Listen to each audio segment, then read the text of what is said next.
Tenemos una fogata literaria. ¿Quién me quiere decir qué es una fogata literaria? ¿O qué vamos a hacer hoy acá? Comer marshmallows, claro que sí. Aparte de comer marshmallows, ¿qué más vamos a hacer? Abrió la caja de uno de sus cohetes favoritos, pero al abrirla descubrió que solo contenía un pequeño cohete de papel y estaba averiado, resultado de un error de fábrica.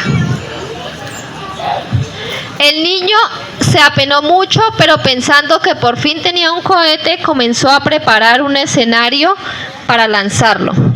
Durante muchos días recogió papeles de todas las formas y colores y se dedicó para lanzarlo con toda su alma a dibujar, recortar, pegar y colorear todas las estrellas y planetas para crear un espacio de papel.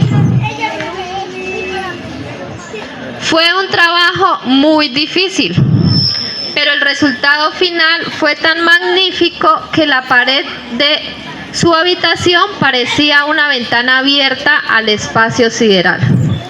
Desde entonces el niño disfrutaba cada día jugando con su cohete de papel hasta que un compañero visitó su habitación y al ver este escenario le propuso cambiárselo por un cohete que tenía en la casa, uno de verdad. De verdad se lo cambió por todos esos juguetes y todos esos cohetes de papel que tenía.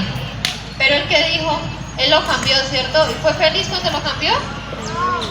Sí. Al principio sí, al final no, ¿cierto? ¿Cuál es la reflexión? Que podemos ser felices con pequeñas cosas, ¿verdad? Y también porque se quedó sin juguetes. Muy bien.